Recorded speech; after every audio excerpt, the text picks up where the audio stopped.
bavardage sur le canap, canap, canap, canap. Salut, salut vous, salut toi. Comment tu vas ce soir?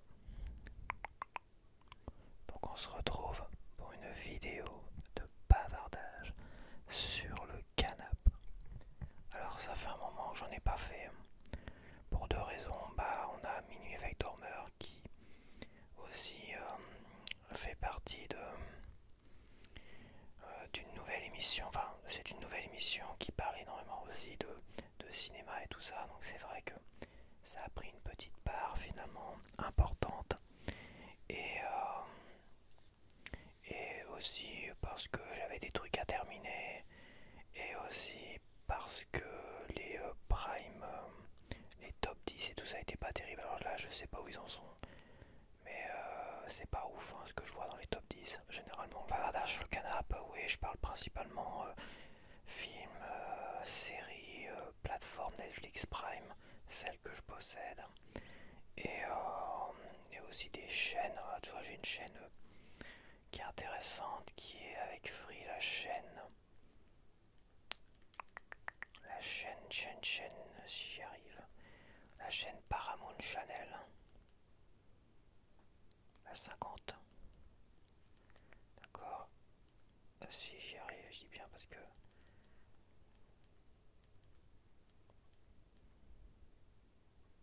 voilà, Paramount Channel. Ça me permet de voir plein de films intéressants Paramount parce qu'ils ont fait quand même Paramount, ils ont un catalogue, un des catalogues je pense les plus riches qui soient, même si aujourd'hui ils sont plus à la tête on va dire des maisons de production du cinéma quoi. Enfin, je pense pas, enfin ça fait un moment que Paramount s'est fait un peu bouffer par tous les autres quoi. Mais Paramount c'est beaucoup de films exceptionnels dans les années 60, 70, 80, 20. Ces périodes-là, il y a énormément de films intéressants quoi. 90, ouais, jusqu'aux années 2000. Après, c'est vrai qu'après les années 2000, il y en a peut-être moins eu quoi. Alors tu vois, j'ai Diamant sur canapé, qui est un très bon film. L'année, je sais plus, ils mettent pas les années là. Ils mettent pas l'année ici. Bon, y a-t-il un pilote dans l'avion 1 et 2? C'était marrant, mais bon, aujourd'hui c'est un peu lourd de revoir tout ça. Boomerang, j'avais pas vu, mais c'est nul. Manuel de survie, l'apocalypse zombie. Ça, je l'ai vu, mais c'est bien plus récent. Mais c'est vraiment un nanar fini, quoi. C'est un peu rigolo, mais c'est vraiment un nanar comique sur les zombies. Vraiment grossier. Franchement, c'est très grossier. Manuel de survie à l'apocalypse zombie. Bon, voilà. Cujo, c'est un vieux film, je sais pas, voilà, c'est tiré d'un roman de Stephen King. Péchec, ouais, c'était sympa, tout ce que je me rappelle. Drop Zone, ouais, bon, Drop Zone, c'est des trucs qui ont quand même vachement mal vieilli. Ah bah, Terminator, Genesis, c'est Paramount apparemment. Ou peut-être qu'ils ont racheté les droits. Bon, voilà, il n'y a pas grand chose. Ah, Los Angeles 2013, la suite de New York 97. Bon, celui-là était pas terrible, quoi. Pas terrible non plus. Breakdown avec Kurt Russell, lui par contre. Excellent film Breakdown. Breakdown, point de rupture. Le Mexicain, ouais, bon. L'enfant sacré du Tibet, on l'avait en VHS, ça, je me rappelle plus du tout en fait. On avait plein d'Eddie Murphy en VHS enregistré, des films enregistrés comme ça. On en avait plein, plein, plein, plein. Et je crois que celui-là, c'est un des seuls que je regardais pas, quoi. Avec peut-être les 48 heures. Je sais pas pourquoi. J'en garde quasiment pas de souvenir. C'est qu'à mon avis, il devait pas me plaire ce film-là. À revoir, peut-être que un Américain vient en aide à une jeune Tibétaine qui cherche à tout prix à sauver un enfant vénéré par les bonzes, enlevé par un suppôt du diable. Ça me dit vaguement quelque chose en fait, mais je sais qu'on l'avait et je sais que je le regardais pas. Attends, je vais me l'enregistrer et puis je vais essayer de revoir ça. Essayer de faire remonter des vieux souvenirs. Shaolin Soccer, bon ça c'est pas terrible. Le Saint avec Val Kilmer, voilà. Petit hommage à Val Kilmer qui est décédé aujourd'hui. Voilà, avec L'ombre et la proie, Val Kilmer et Michael Douglas. Excellent film de Paramount d'ailleurs. Film de Paramount. Le Saint c'était pas terrible. D'ailleurs il repasse L'ombre et la proie, j'ai dû l'enregistrer. Parce que voir s'il est pas en... Ah bah non ils l'ont pas là. Et bah il leur passe plus tard. Je sais que j'avais enregistré justement. Bon bah il m'a enlevé, c'est pas grave. Donc voilà. Et aussi bavardage le canapé. Bah, je parlais de jeux vidéo. Bon maintenant c'est plus vraiment le... Vu que j'ai des vidéos autour du jeu vidéo, je vais pas parler de jeux vidéo aujourd'hui parce que je pense que là on a assez parlé de jeux vidéo. On a assez parlé de la Switch 2. Je crois que là il faut laisser redescendre le truc vraiment tout le monde. Surtout qu'on sait pas ce qui va être de l'avenir de la Switch 2, mais surtout l'avenir du jeu vidéo en général parce que toutes les taxes douanières, machin et compagnie, ça va être très très compliqué. Moi qui commande encore des trucs aux États-Unis, des trucs aux États-Unis qui sont fabriqués en Chine, alors imagine, je me tape la taxe première de Chine et après, comme la France va taxer les États-Unis, je vais me retaper une taxe supplémentaire. Ça va être une catastrophe cette histoire. J'espère qu'ils vont tous redescendre, tous autant qu'ils sont, Donald Trump, les Français, machin. Il faut négocier, il faut chercher à négocier, il faut pas chercher à se bagarrer. Mais vu comme la bourse est en train de vaciller sévère, il est possible que Donald Trump va rétro-pédaler parce que je pense que toutes les grosses pointures ils vont commencer à taper du poing sur la table et à dire à Donald Trump de se calmer et de revenir en arrière. Voilà. Et aux autres, j'espère qu'ils viendront en arrière parce que connaissant les loustiques en France, ils sont têtus, ils sont bêtes comme leurs pieds et ça va. Donc c'est vrai que vaut mieux laisser couler, vaut mieux attendre nous à notre niveau, on peut rien faire. Hein. Laisser couler tout ça, tu vois. Enfin laisser couler. Regarder comme ça, mais zen, serein, puis voir venir. Et en espérant que tout ça se tasse parce que franchement là c'est le bordel monstrueux. Non. Depuis là ça fait quelques années, c'est insupportable. On vit vraiment dans un bordel monstrueux dans le monde entier. Il va vraiment falloir que le karma s'en mêle. Ouais, que le karma s'en mêle à un moment donné et calme les emmerdeurs. Ou qu'ils soient, qu'ils se fassent calmer par le karma une bonne fois pour toutes et qu'ils laissent les gens normaux, tranquilles, qui veulent vivre en paix et ne pas être vivre oppressés par les taxes, les prix chers et compagnie, ni par la guerre, ni par toutes les merdes qui nous entourent aujourd'hui, l'insécurité et tout ça. Donc ouais, ça serait bien d'avoir un coup de main du karma, tu vois. Pour pas parler de autre chose, enfin, un bon coup de main du karma, ça serait pas mal. Je pense que ça serait pas mal. Bon allez, c'est bon. J'arrête de parler karma, Nintendo Switch 2 et jeux vidéo et taxes. Parce que ça va vite tous nous déprimer. Donc voilà, me revoilà sur Netflix. Alors qu'est-ce que j'ai vu récemment? Qu'est-ce que j'ai découvert? Alors j'ai découvert Yellowstone, la série Yellowstone, les 4 premières saisons. Il y a une 5e saison sur Paramount Plus, donc je pourrais m'abonner pendant... j'ai une période d'essai de 7 jours, un truc comme ça. C'est ce que ma mère a fait, c'est qu'elle me dit vas-y fais-le. Je dis oh, c'est bon, j'ai pas... Moi je vais dire Yellowstone, c'est une super série. J'ai vraiment eu du mal à m'y mettre. À chaque fois je coinçais sur la première demi-heure du tout premier épisode. 2 fois j'ai dû coincer dessus. J'ai insisté et c'est vrai que c'est pas mal. Après, et c'est pour ça je vais dire la même chose que j'ai dit à ma mère. Il y a 2 personnages en Yellowstone qui sont caricaturaux, qui étaient très limites au début, qui étaient intéressants au début. Je dois bien t'avouer, ils étaient intéressants au début. Ils sont devenus caricaturaux et toujours de plus en plus caricaturaux. Enfin, ça a été vraiment... Ils sont devenus insupportables. Et la saison 4 se termine avec ces deux-là qui se fricotent, on va dire, de façon beaucoup plus brutale, on va dire. Et je trouve que ça ça gâche vraiment le spectacle et tout ça. Et même John Dutton, qui est très très bon. Bon, c'est un bon acteur, évidemment, Kevin Costner, tout ça. Mais à un moment donné, même vis-à-vis d'un de ses personnages, donc d'un de ses fils, il se comporte d'une façon qui n'est pas cohérente. Enfin, il y a quelques incohérences en plus de ces deux personnages qui sont tellement poussés à l'extrême. C'est Bess et Jimmy, un des fils, un de ses fils là. Ouais, c'est Jimmy. C'est James ou Jimmy, enfin je sais plus. Faut pas que je confonde, mais celui-là qui a peur de sa famille, quoi, et qui. C'est tellement. Je les trouve tellement pas crédibles, ces deux personnages-là, qui m'ont vraiment gâché la saison 4 et la saison 3. Voilà, ça m'a vraiment tout gâché. Je pense que les deux premières saisons sont très bien. Et ce qui suit après, je trouve que ça tourne beaucoup trop sur ces deux personnages-là. Il y a tous les autres personnages, les cow-boys et tout ça. Toutes leurs histoires sont très bien. Rip, j'adore. T'as l'autre, quoi, je crois que c'est Jimmy, le jeune qui part au Texas et tout ça pour devenir un vrai cow-boy. Toutes ces histoires-là sont vraiment excellentes. Et, et en plus, la beauté de cette série, la beauté du Montana.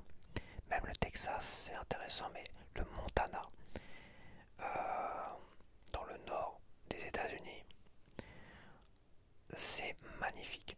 Franchement, c'est magnifique. Et ils ont fait des plans de matin, de nuit, de coucher de soleil, de lever de soleil. Ils ont été tournés dans. Alors que tu vois beaucoup de films, tu sais, la nuit, bah, en fait, quand ils tournent la nuit, ils mettent un filtre pour faire croire que c'est la nuit, tout ça. Non, là, t'as des vrais putains de plans de fous furieux. Et c'est vrai que c'est magnifique. C'est dépaysant de fou. Ils ont vraiment fait le. Et ils ont pris des professionnels pour. Parce que ça reste une grande famille d'éleveurs de bovins. Voilà. D'éleveurs de bétail et tout ça. À cheval et tout. Des cow-boys à l'ancienne, quoi, mais qui ont perduré tout ça. Mais ça restait finalement une sorte de système mafieux, quoi. C'était un peu l'évolution. Autant les mafias à l'ancienne, à la El Capone, ça a disparu.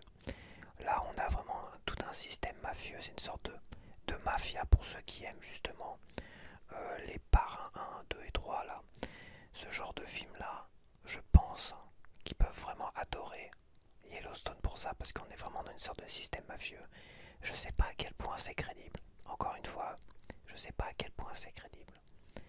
Tout ce qui a été montré et ce système-là, tu vois. Mais j'imagine qu'il y a quand même, parce que j'ai pas vu les documentaires et tout ce que tu veux, mais j'imagine quand même qu'il y a une part de vrai dans tout ça, et c'est assez fascinant quand même. Voilà. Dommage pour, comme je dis, ces deux personnages caricaturaux qui est Beth, la fille de John Dutton, et je crois que c'est Jimmy ou James, l'avocat. L'avocat justement. Enfin au départ il est avocat. Je trouve ces deux personnages qui cachent vraiment le truc. Ils sont beaucoup trop poussés à l'extrême et ça tourne beaucoup trop autour d'eux. Surtout la fin de la saison 4, c'est pour ça que la saison 5, j'attendrai qu'elle sorte. Parce que voilà, j'ai pas envie, ça m'a un peu pris la tête sur ça. Donc voilà, je veux bien t'avouer que là que c'était compliqué. J'ai vu Alice in Borderland 1 et 2 aussi.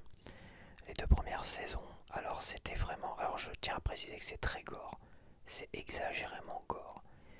C'est sans queue ni tête du début à la fin, sauf la fin où t'as la réponse au pourquoi du comment.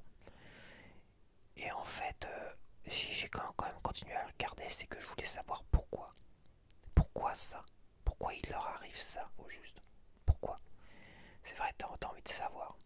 Et c'est pas pour autant que c'est une bonne histoire. Je préfère largement l'histoire de Squid Game, franchement. Parce que tu sais où tu vas, tu sais où tu mets les pieds à un moment donné, tu sais où tu vas et l'enjeu est tellement extraordinaire. Voilà, il y a une vraie pression. Là, tu sais pas où tu vas, tu sais pas c'est quoi ce délire en fait. Tu sais pas trop. Et la fin de Alice in Borderland, elle est très spéciale à la japonaise, mais à la fois, tu te dis ouais, ok, d'accord. Pourquoi pas cette fin, je l'accepte. Ouais, ouais, ça, bon, voilà. Ok. Je sais pas, c'est pas la fin de ouf à la sixième sens. J'en ai parlé récemment, tu vois. C'est pas la fin de fou à la sixième sens, tu vois. C'est pas un twist de fou furieux, mais c'est un twist intéressant à la japonaise. C'est bon. Et là, la chose qui me dérange le plus au final, c'est l'annonce d'une troisième saison avec les Jokers. Parce que c'est autour des cartes et tout ça. Et c'est l'annonce d'une troisième saison. Et là, la fin qu'on nous a proposée, que j'accepte, c'est tiré d'un manga. Je crois que le manga me l'avait conseillé d'ailleurs. Un d'entre vous ou une d'entre vous m'avait conseillé le manga. Et je crois que cette troisième saison, apparemment, ça serait peut-être en dehors du manga. Voilà, ça, le manga s'arrêterait à la fin de la deuxième saison. Donc c'est ça qui me fait un petit peu peur, quoi. C'est comment tu peux faire une fin comme ça, sans vous la spoiler, et à la fois prévoir une troisième saison. Je comprends pas. Je comprends pas encore, mais je la regarderai par curiosité, évidemment. Donc ouais, ça reste quand même intéressant. C'est ultra gore. Et des âmes sensibles comme moi, bah, je vous la conseille pas. Je t'avouerai que j'ai fermé les yeux. J'ai détourné les yeux. J'ai détourné les yeux. Ouais, c'est bon. T'as fini de les triper. Ok, c'est bon. Je t'avouerai que j'ai détourné les yeux plus d'une fois parce que j'avais pas envie de voir. Parce que je sais que les premières fois, tu vois, qui sont dégueulasses un maximum. Donc tu sais que quand il va se passer un truc, allez vas-y. Ouais, c'est bon, c'est bon. J'ai pas tout vu, mais je peux t'assurer que le peu que j'ai vu, je ne le conseille pas. Après, qu'est-ce que j'ai vu d'autre? J'ai vu sur Prime Video, j'ai vu Reacher. Alors je vais pas aller sur Prime. Je vais arrêter Prime parce que Prime, je regarde plus Prime. En fait, j'ai abandonné Prime Video parce que je trouve qu'ils ont abusé au niveau des publicités, des coupures publicitaires. Autant autant Netflix c'est carré, ils abusent pas trop, c'est pas mal, ça passe crème. Autant Prime, tu te retrouves avec des vraies publicités parfois de plus de 3, 4, 5 minutes. À un moment donné, j'ai arrêté Reacher parce que je vais faire autre chose et j'ai repris Reacher derrière. Il m'a réimposé 2-3 minutes de pub. Je dis, bah, tu me saoules, je verrai plus tard. Et après, je suis revenu, j'ai voulu reprendre 3 minutes de pub. Non, je dis, c'est bon quoi. Au niveau des pubs, ils ont abusé. De toute façon, je l'avais dit pour X-Files, le moindre épisode, j'avais 5-6 coupures de pub au milieu de l'épisode. Un épisode de 40 minutes, hein. 5-6 pubs. 5-6 pubs, et j'exagère pas. Premier épisode d'X-Files, je me dis, c'est bon. À l'époque d'M6, il y avait sûrement une pub. Mais ils la font à l'américaine. Parce qu'à l'américaine, c'est ça là-bas. Ils ont 5-6 coupures de pub au milieu de séries qui font 40 minutes. D'épisodes qui font 40 minutes. C'est... Voilà, moi j'ai pas l'habitude. Ça me dérange énormément. Ça fait un peu trop. Je veux bien qu'à un moment donné, quoi, je veux bien, on paye. Au départ, on payait, quoi. Au départ, Prime, je le payais 7 euros, 6 euros. Je crois que c'était 5 euros au début, ils l'ont augmenté d'1 euro. Et après, ils ont imposé des pubs, ou sinon tu payes 2 euros encore supplémentaires pour te débarrasser des pubs. Donc tu payes un service qui à un moment donné il t'impose des pubs. C'est un peu dérangeant quand même. Et de la façon où ils l'ont fait, c'était très maladroit je trouve. Et encore c'est toujours maladroit. Et je trouve qu'ils sont pas grand chose en fait. Et même Reacher, bah, la troisième saison de Reacher, j'ai trouvé pas mal, intéressante. Mais vraiment en deçà quand même au final. Le final, j'ai trouvé très expédié quoi. En fait, c'est un peu trop expédié quoi. Et je comprends pas le final quoi. Je comprends pas le final. Je comprends pas pourquoi il a pas laissé le gars se faire emmener par les Russes quoi. À un moment donné, sans spoiler, je veux dire. À un moment donné, je ne comprends pas. Je trouve que Reacher s'en a vachement perdu aussi. Donc voilà, j'irai pas sur Prime, je resterai sur Netflix là. D'ailleurs, Netflix, je regarde énormément, il y a plein de choses intéressantes. Je trouve toujours quelque chose d'intéressant sur Netflix. Ma mère aussi, elle s'est mise à Netflix. Prime, elle aime pas trop Prime, elle trouve rien sur Prime. Et sur Netflix, elle trouve son bonheur. D'ailleurs, c'est elle qui m'a conseillé Yellowstone. Je connaissais Yellowstone, mais c'est vrai que bon.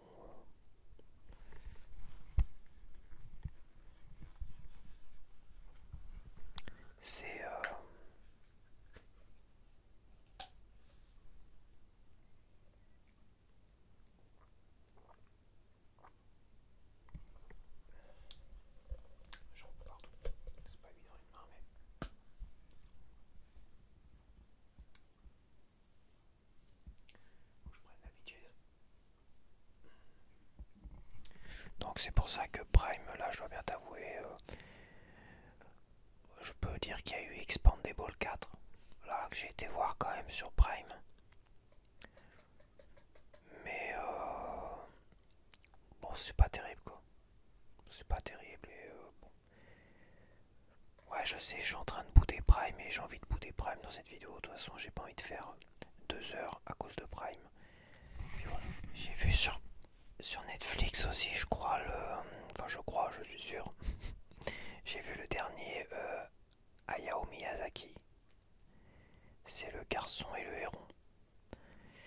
Et, et en fait, j'ai assez moyennement apprécié. Je comprends pas pourquoi il avait annoncé sa retraite, Hayao Miyazaki, avec Le vent se lève, que j'ai été voir au cinéma. J'en avais chialé quand j'étais revenu ici, ça m'avait bouleversé la fin, tout ça. Je te jure, j'étais quasiment tout seul au cinéma. Il y avait personne avec Le vent se lève. Donc c'était prenant, j'étais vraiment seul. Pourtant là-bas, j'ai pas. Mais c'est le recul en fait. Le vent se lève, c'est le recul après. Donc j'avais pris ma voiture, je suis rentré chez moi ici. Et avec le recul, ça m'a fait chialer quoi. J'ai dit putain, ça m'a bouleversé quoi. C'est pourtant pas un Hayao Miyazaki habituel sur les traces, sur les légendes, on va dire, les légendes ou les fantômes japonais. On est plutôt sur un truc, une histoire réaliste sur la Seconde Guerre mondiale ou l'avant Seconde Guerre mondiale et la Seconde Guerre mondiale. Euh, et c'est vrai que c'est assez prenant. C'est assez prenant de savoir bon, que ça a existé, mais c'est vraiment c'est la fin. C'est la fin, c'est l'histoire d'amour finalement. Et, et la conclusion de cette histoire d'amour, c'était vraiment bouleversant quand même. Franchement, c'est vraiment triste. C'est un film qui est un dessin animé japonais qui est d'une tristesse. Bon là, je viens d'engueuler Alexa. Je viens de m'énerver sur Alexa qui commence à me lancer de la musique. Je te jure, elle me lance de la musique, n'importe quoi. Alors je sais plus ce que je disais, je parlais du vent se lève, bon voilà. Donc j'ai vu Le garçon et le héron. Et bah j'ai pas trouvé ça top. Je crois que c'est de tout ce que j'ai vu d'Hayao Miyazaki, c'est celui que j'ai le moins aimé. Franchement. Et même des Ghibli en général, c'est celui que j'ai le moins aimé des Ghibli. Donc voilà, je pense que j'ai fait un peu le tour. J'ai fait un peu le tour de Total Recall, que j'ai revu au cinéma, le Total Recall avec Schwarzenegger. Je l'avais revu au cinéma. C'est pas récemment, il y a quelques années. C'est quand il repasse des films comme ça, mais il est pas dans les toutes petites salles, donc c'est moins. Bon, je regarde ce qu'ils ont mis. Interstellar, j'adore évidemment, c'est dans mon top 20 Interstellar. Voilà, il n'y a pas Yellowstone, bon voilà. 1883, la préquelle, j'ai commencé à regarder, ça m'a pas intéressé. Je me suis rematé Death Note, la série japonaise. Je me suis rematé, ils l'ont remis là, tout récemment parce que je l'avais cherché la dernière fois. Quand j'avais présenté mes trading cards, ils l'avaient pas et là ils l'ont remise. Par contre, c'est qualité DVD. C'est une très mauvaise qualité qu'ils ont.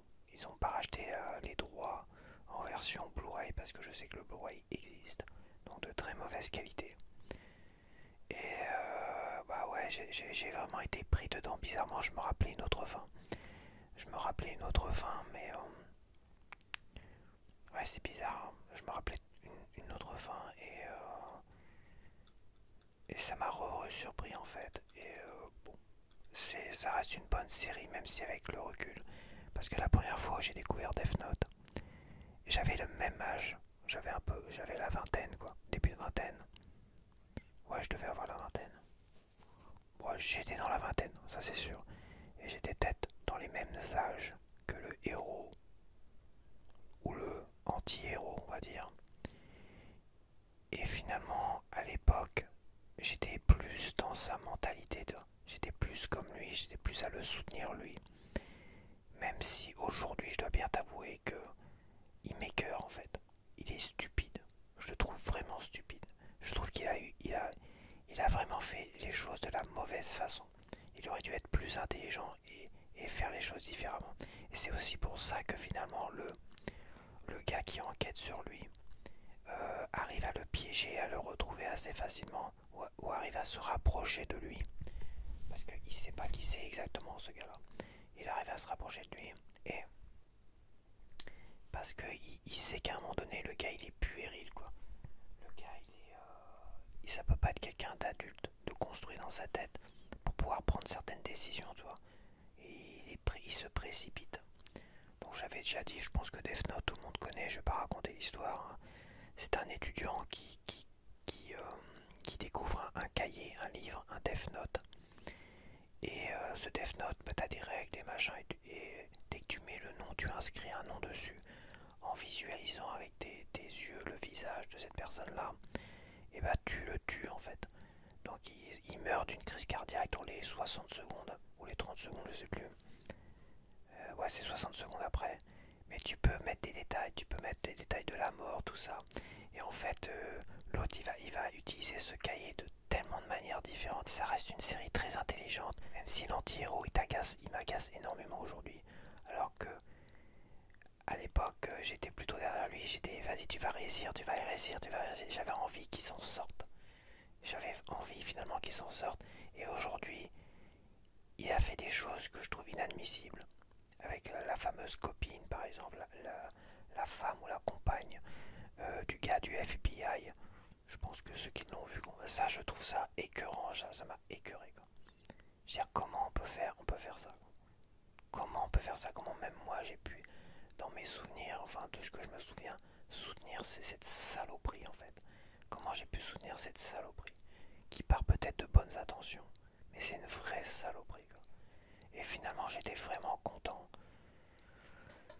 qui lui baise la tronche quoi. Parce qu'évidemment ça se termine bien. Évidemment les saloperies à la fin, bah ils se font calmer quoi.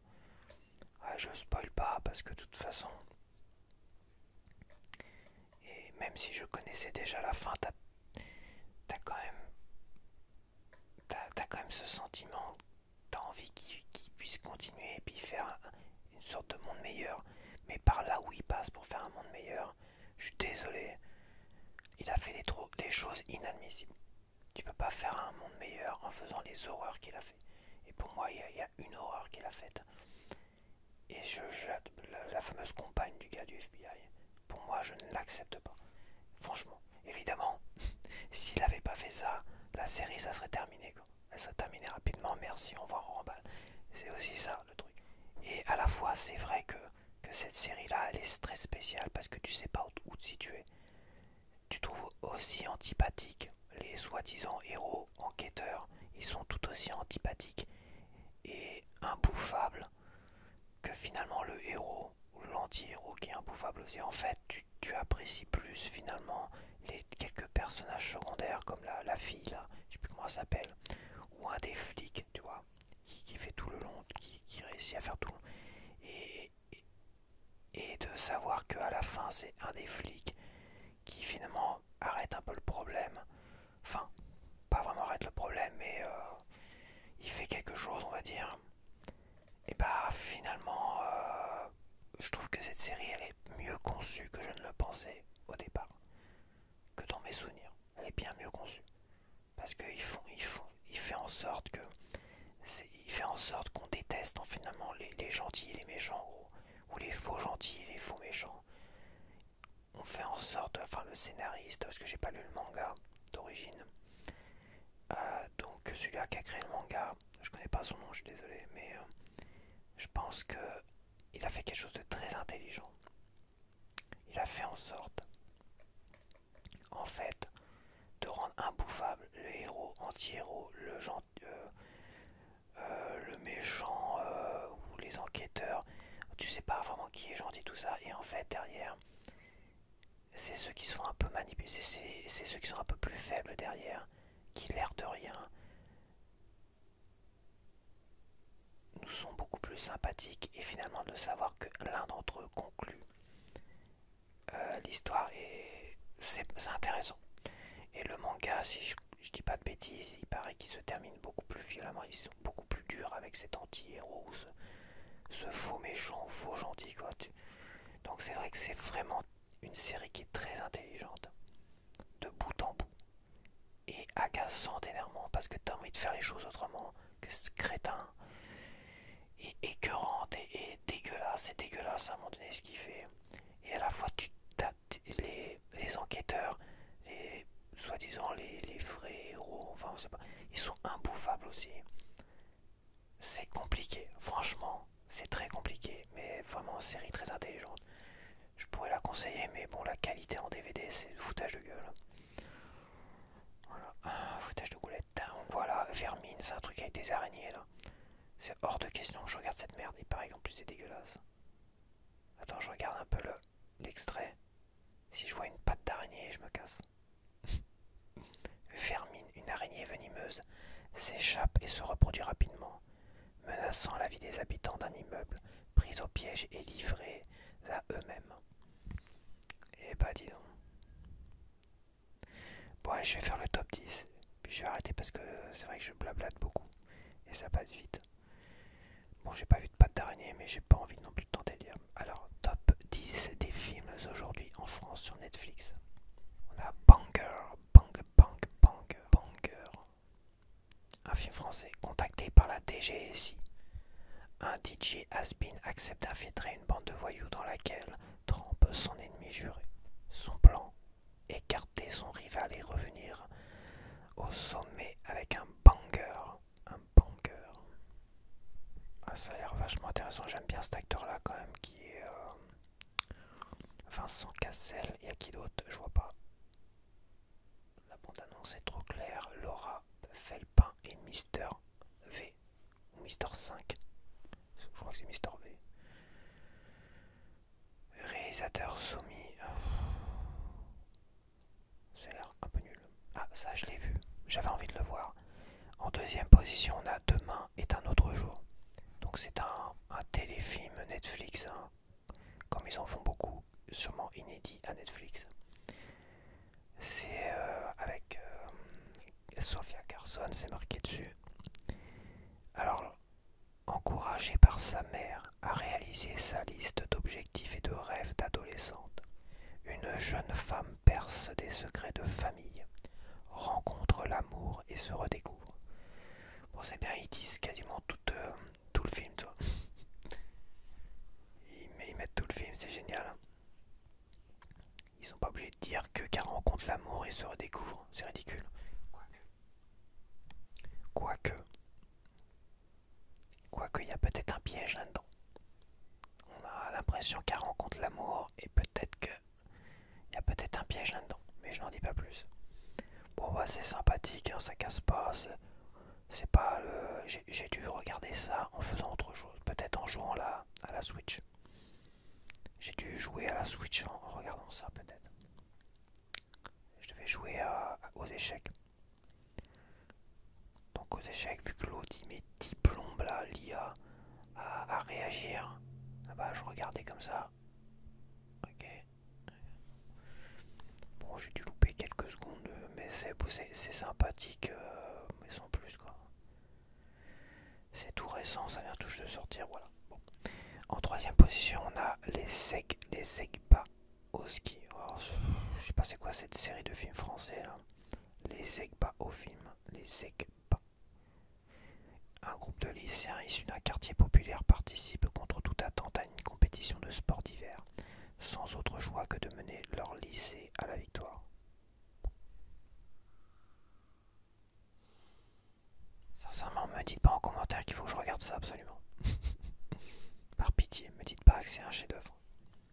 Et il y en a d'autres en plus, il y a un autre Segpa. Ils font comme les bronzés, on a les Segpa et les Segpa au ski.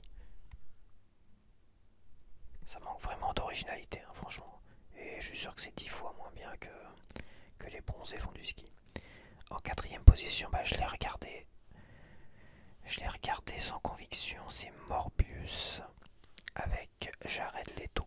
qui va jouer le futur Skeletor dans le film Les Maîtres de l'Univers. Alors, à la recherche d'un remède, un biochimiste atteint d'une maladie sanguine rare s'injecte un dangereux sérum qui lui donne une force surhumaine et une soif de sang.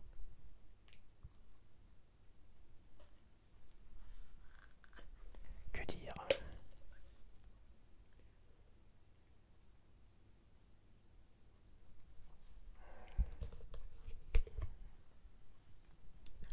Donc c'est sympathique,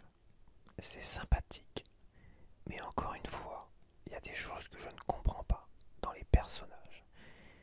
Le méchant dedans, ou le gentil méchant, je comprends pas. Alors qu'il a acquis un pouvoir à un moment donné. Je comprends pas qu'il va faire sa life ailleurs et qu'il va pas se calmer 5 minutes. Genre à un moment donné, t'es en ligne de mire. À un moment donné, t'es en ligne de mire. Tu vas pas aller t'amuser avec fricoter avec le héros qui peut te mettre une branlée et en finir avec toi. Tu disparais. Tu restes zen, tranquille dans ton coin et tu profites de la life. Parce que ce gars-là, dans le passé, il a jamais pu profiter de la vie. Donc là, il a une occasion de profiter de la vie avec des pouvoirs exceptionnels. Qu'est-ce qu'il fait avec? Il fait n'importe quoi. Et puis il va aller titiller le héros qui peut lui foutre une branlée. Donc il vient faire chier le héros, il va faire chier sa copine, machin. Il vient faire chier le héros au lieu d'aller faire sa life et de vivre tranquillement sans trop se faire repérer parce qu'il pourrait ne pas se faire repérer. Il pourrait continuer parce que c'est des vampires, c'est une histoire de vampires. C'est comme des vampires. Donc c'est quelqu'un, le méchant, c'est quelqu'un, et le gentil aussi, c'est quelqu'un d'handicapé qui à un moment donné a des pouvoirs de vampire. Bah tu fais comme les vampires, tu restes discretos et surtout tu disparais. En plus il est très riche donc il pourrait aller n'importe où dans le monde, il pourrait se cacher. Tout ce qu'il fait c'est il fait le malin, il dit au héros regarde j'ai le même pouvoir que toi, gna gna gna gna gna. Ok, donc l'autre dit non, oh non, c'est lui qui a tué, machin, tout ça. Ok, tatati tatata. Donc l'autre il se donne en spectacle, il tue plein de monde devant des caméras, des machins, tatati tatata. Ok, très bien. Le héros qui lui, oh là là, c'est une malédiction, gna gna gna gna gna, faut que ça s'arrête, tout ça. Bon, très bien. Donc il suit l'autre gars, mais il a pas besoin de suivre l'autre gars parce que l'autre gars il lui tourne autour.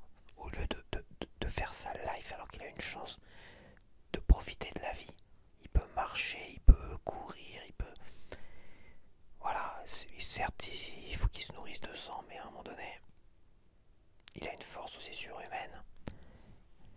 Et au lieu de profiter de la vie, tout ça, il va chercher des noix au héros, il va lui tourner autour. Et vous vous doutez très bien comment ça va se finir. Et le gars, au final, le méchant, t'as envie de te dire, va profiter de la vie, quoi. Arrête de nous faire chier, là. Et bah, au final, il aura pas profité de la vie, cet abruti. Ni de ses nouvelles compétences, le fait de pouvoir marcher enfin, alors qu'il a jamais pu marcher, le fait de pouvoir enfin marcher correctement, etc., etc., etc. Donc tu vois comment tu peux développer des personnages aussi de façon si ridicule. Dans le principe, c'est une très bonne histoire. Dans le principe, dans le fond, c'est une super histoire. Mais au final, évidemment, il faut faire un film, il faut que ça soit rapide. Donc le scénario, il faut que ça soit rapide, tout ça.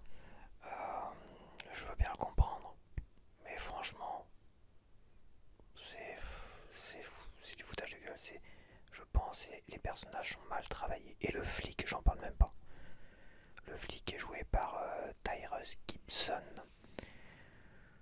Tyrus Gibson, il a fait quoi lui, Tyrus Gibson? Sans aucun intérêt, parce que c'est vrai qu'il sa tête, son nom aussi me dit quelque chose, mais j'arrive pas à savoir quel film de marquant il a pu faire pour que je m'en souvienne. Non, je me souviens de sa tête, je me souviens de son nom. Peu importe, de toute façon, il est inintéressant dans une. Il sert strictement à rien dans ce film. Voilà, il ne sert strictement à rien. Et de toute façon, il ne peut strictement rien faire. Voilà. Et la fin, là, tu sais, la fin après générique, toi, bah c'est un peu ridicule parce que je croyais que le héros il voulait arrêter sa malédiction. Apparemment non, il est content. Donc voilà, c'est un film. En fait, j'en attendais rien. Et c'est une bonne étude. Enfin, finalement, ça m'a permis d'étudier les défauts de ce film-là. Dans un scénario, dans une histoire. Je te conseillerais de le regarder rien que pour voir à quel point les personnages sont très mal développés, quoi. En fait, il faut vraiment se mettre dans la peau des personnages pour vraiment arriver, je pense, à bien développer des personnages. Et là, clairement, je ne comprends pas. Ça aurait peut-être pas fait un bon film, mais à un moment donné, tu tournes ton histoire quand même différemment. Enfin bon, c'est pas grave. C'est peut-être le fait de vouloir trop associer des personnages qui n'existent pas à quelque chose de réel, une vie réelle en fait, tu vois. C'est peut-être ça aussi. Mais bon, il y a quand même moyen, je pense, en associant ça à la vie réelle, d'essayer de développer une super histoire derrière pour rendre vraiment crédible le truc, tu vois. En cinquième position, nous avons Night Swim. Désireux de prendre un nouveau départ, un joueur de baseball à la retraite s'installe avec sa famille dans une nouvelle maison, dont la piscine abrite une force maléfique. Oula, ah, ça peut être intéressant. J'ai pas de bande-annonce. Interdit au moins de 13 ans. J'ai juste une photo d'une jeune femme apeurée au bord de la piscine, en plein jour. En plein jour, ça fait un peu moins peur. Ça aurait été la nuit, je dis pas. Si c'est tourné en plein jour, ça fera beaucoup moins peur quand même. Mais s'il y a beaucoup de jeunes, ça se trouve c'est des adolescents. Là, je crois qu'aux États-Unis, ils n'ont pas le droit de faire tourner des adolescents. Parce que les adolescents, aux États-Unis, les adolescents, c'est moins de 21 ans. Ceux qui ont moins de 21 ans. À moins que ce soit que les enfants, ils ont pas le droit, ça doit être que les enfants, ils n'ont pas le droit de les faire tourner la nuit. C'est que les enfants.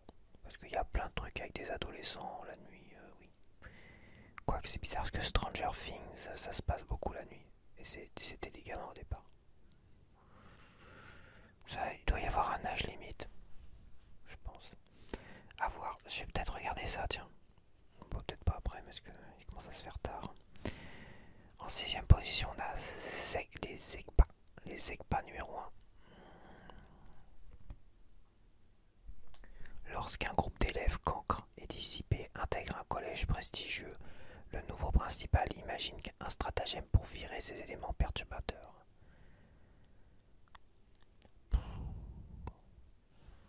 Là, j'ai pas le son, mais rien de voir les images. C'est des nanars à la française. Bah, il faut bien des nanars à la française, mais ça fait un moment, ça fait quelques années, comme quelques décennies, qu'on a que des nanars à la française. Là, c'est pareil, encore un film français. En septième position, La monnaie de leurs pièces.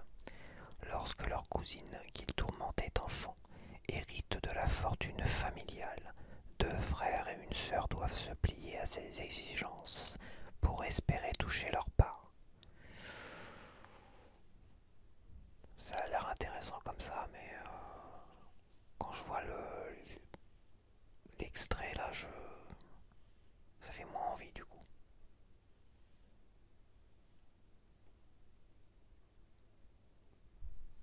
Je suis complètement affalé là.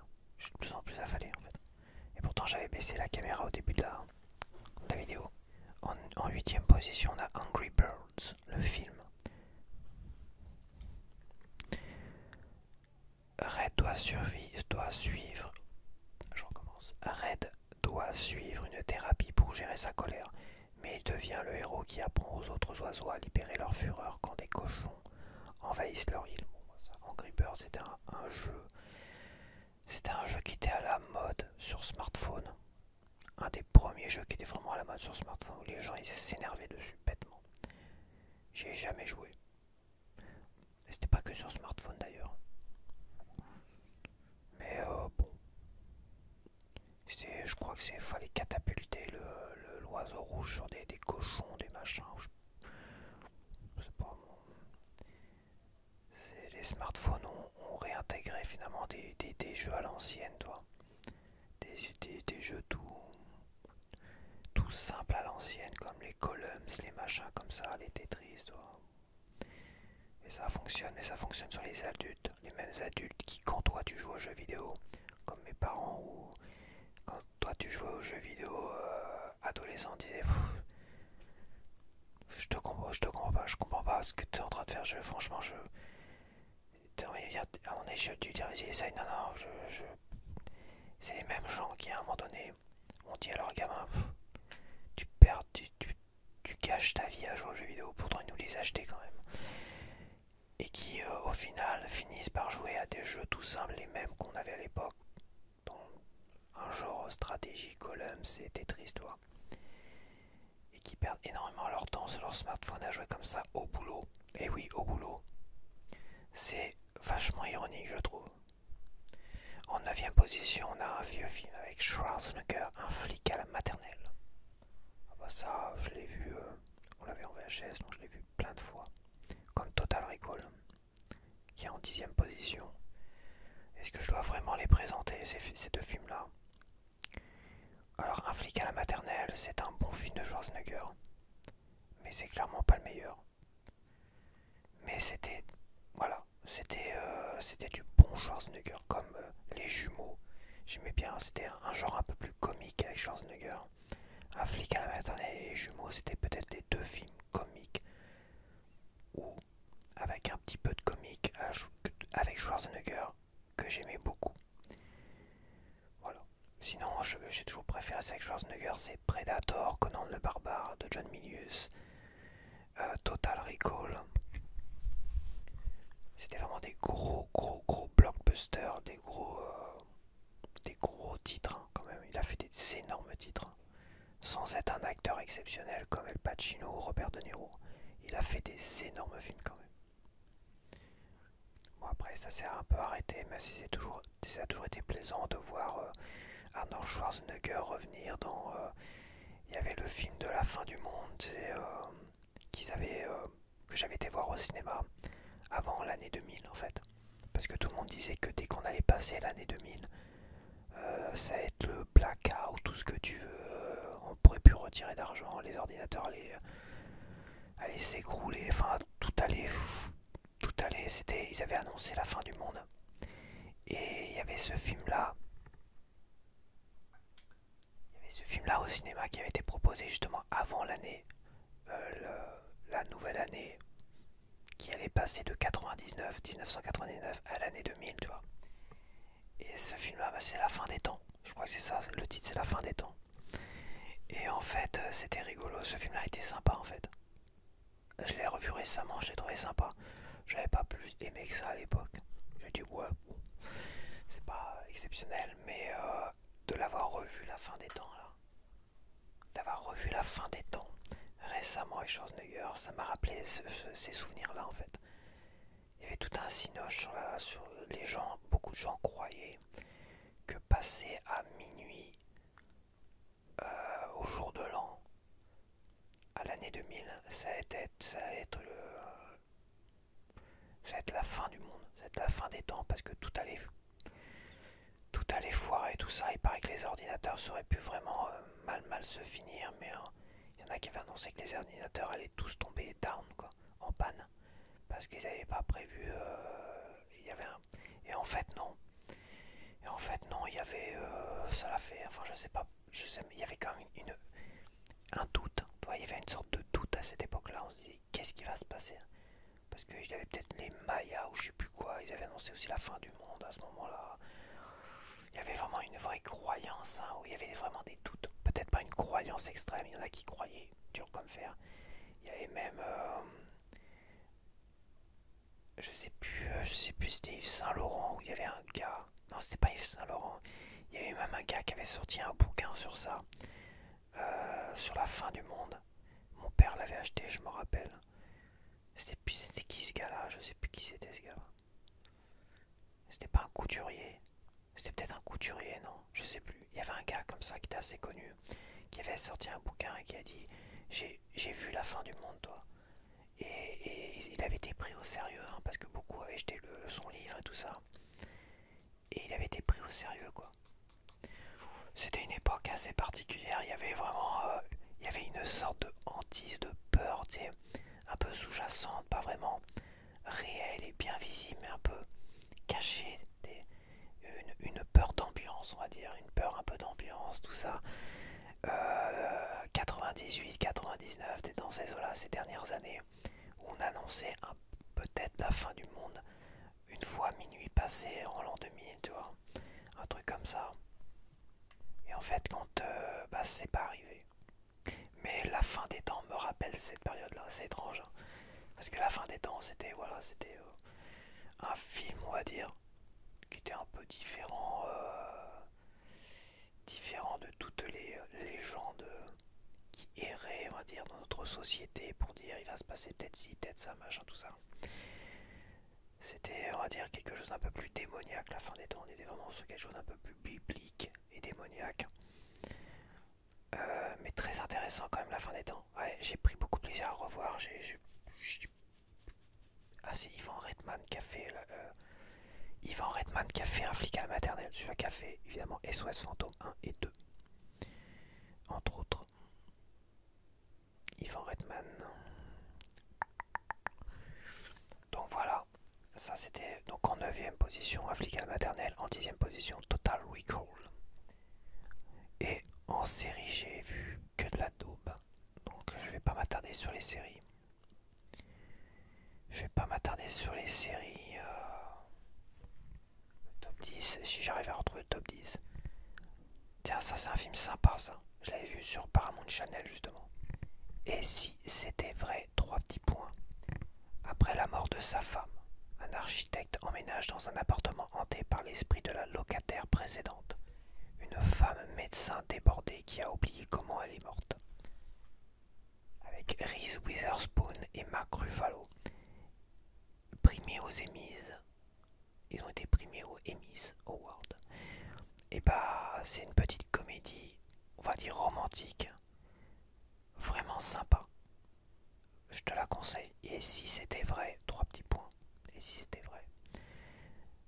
J'ai même envie de la revoir. Tiens, je vais me la mettre en ajouter sur ma liste. J'ai envie de la revoir. Je l'avais découvert sur Paramount Channel. Je dis, ouais, c'est pas mal ça quand même.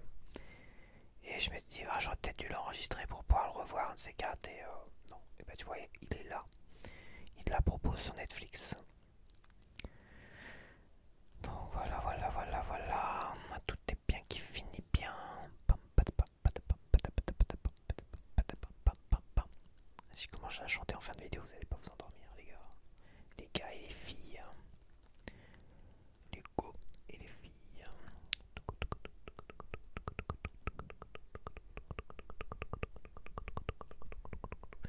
Faudrait peut-être que je voie la fin de la Casa de Papel. C'est vrai qu'à un moment donné, j'avais décroché. Avant Netflix, je téléchargeais les épisodes et puis j'ai décroché à un moment donné. Et depuis que j'ai Netflix, j'ai toujours pas cherché à regarder la fin de la Casa de Papel.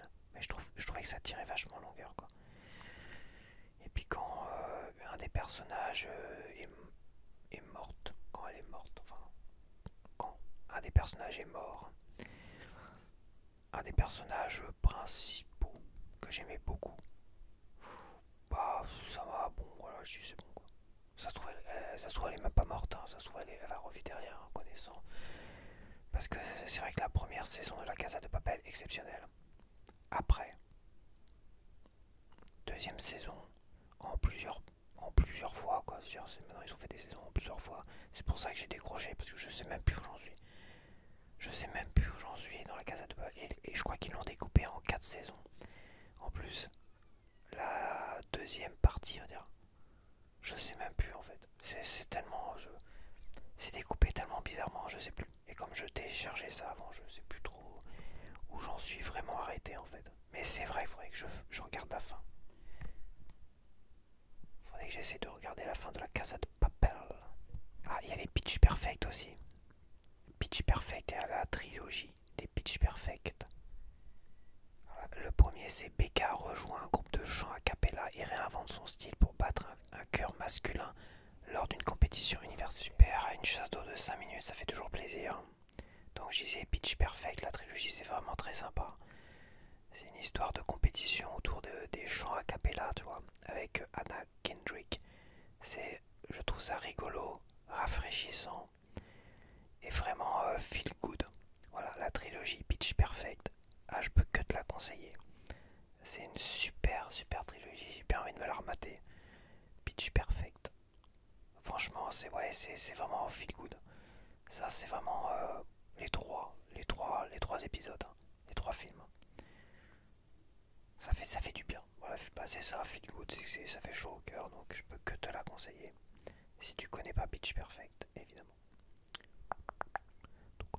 Bon bah voilà, je vais pas faire le top 10, parce que je retrouve même pas le top 10 des séries. Mais de ce que j'avais vu tout à l'heure, ça n'avait pas l'air terrible. Donc je vais aller dans série TV, ça va aller plus vite. Bon, je vais arrêter parce que je suis à 1 heure. Ouais, je regarde vite fait, je suis tombé dessus. Ouais, bah y a rien. Il y a une série sur Chucky apparemment. À voir, il y a 2 saisons sur Chucky. Ça peut être intéressant, tiens, je vais me la mettre sur ma liste. Sur Chucky. Par contre, la poupée Chucky fait beaucoup moins peur que le premier film Chucky. Il s'appelait pas Chucky d'ailleurs, il s'appelait Jeu d'enfant.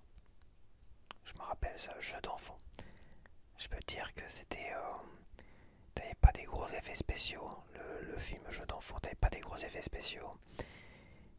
C'était vraiment 3 bouts de ficelle et cette saloperie de poupée, elle était assez inquiétante, mais quand elle s'est mise à un moment donné, elle s'est mise à bouger réellement, à être réelle, quoi, à prendre vraiment un peu forme humaine, quoi.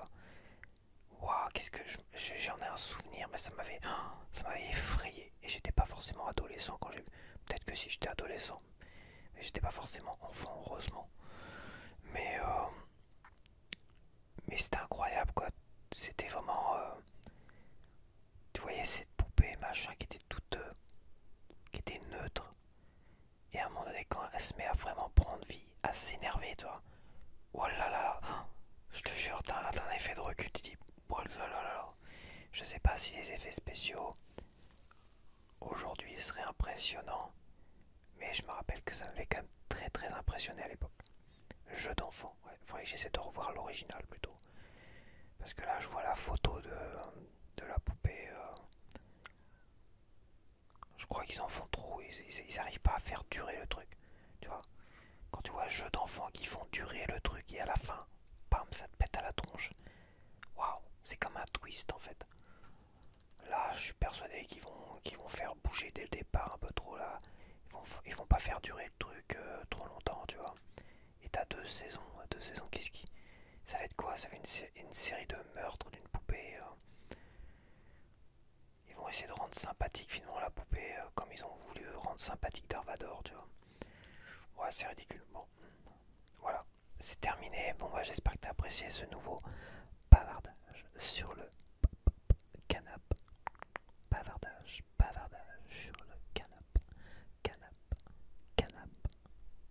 Allez, je te dis à la prochaine. Bye bye.